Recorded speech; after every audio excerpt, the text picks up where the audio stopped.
আসসালামু আলাইকুম। আলহামদুলিল্লাহ, দীর্ঘ 10 মাস 10 দিন অপেক্ষা করার পর আমাদের গোয়ালে নতুন অতিথি চলে আসে। আমাদের এই নতুন অতিথি কিন্তু দিনের বেলা আমাদের বাড়িতে আসে নাই, প্রায় রাত 3টার সময় আমাদের বাড়িতে আসে। আর নতুন অতিথি আসার আগমনে কিন্তু আমরা সেই দিন সারা রাত ঘুমাইতে পারি নাই, কিন্তু সারা রাতই কিন্তু আমরা উজাগর ছিলাম। না জানি কখন, না জানি গরুটা বিয়াইতে সময় কোনো রকম সমস্যা হয়, এই জন্য সারা রাতই কিন্তু আমি 2-3 দিন যাবতীয় উজাগর ছিলাম। অবশেষে আলহামদুলিল্লাহ আল্লাহ তাআলার রহমত হয়েছে, এই জন্য রাতের 3টার সময় আমাদের এই গরুটা বিয়াইছে। তারপরে এই বিয়ানের ভিডিও গুলা দিতে পারি না, কারণ আমাদের পারিবারিক ভাবে মাত্র যদি আমার আব্বা আর আমি এগুলা কাজ করতাম তাহলে হয়তো এগুলা ভিডিও করতাম। কারণ হইলো এখানে আমার আম্মা ছিল, আর পাশের চাচা চাচিরা ছিল, এই জন্য এগুলা ভিডিও আর করি নাই। আর গরু বিয়াইতে গেলে যে কাজটা করতে হয় এটা কিন্তু সবাই পারে না, এই জন্য আমার আব্বা যথেষ্ট পারে। তারপর আরেকজন মহিলা ছিল, আমার চাচি, উনিও ছিল আমার আব্বার সাথে।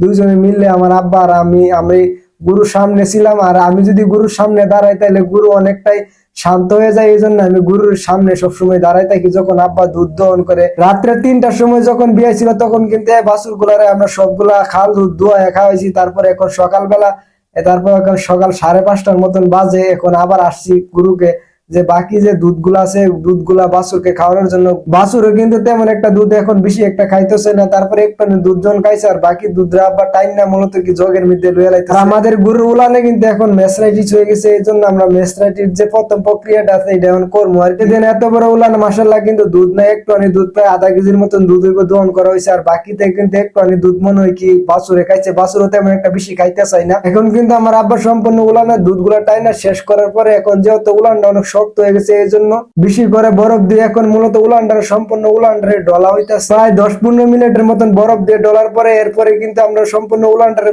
পরিষ্কার করে শুকনা কাপড় দিয়ে পুইছে, তারপরে কর্পূর আর সরিষার তেল কিন্তু সম্পূর্ণ উলানটাতে মাইখা দিমু। আর উলানের মধ্যে কিন্তু গরুর প্রচুর পরিমাণে ব্যথা, কেননা উলান কিন্তু প্রায় পাথরের মতন একেবারে শক্ত হয়ে গেছে। দেখতেছেন এত বড় উলান মাশাআল্লাহ দিলে কিন্তু দুধে কিন্তু আধা কিছু আমরা দুয়াইতে পারি না।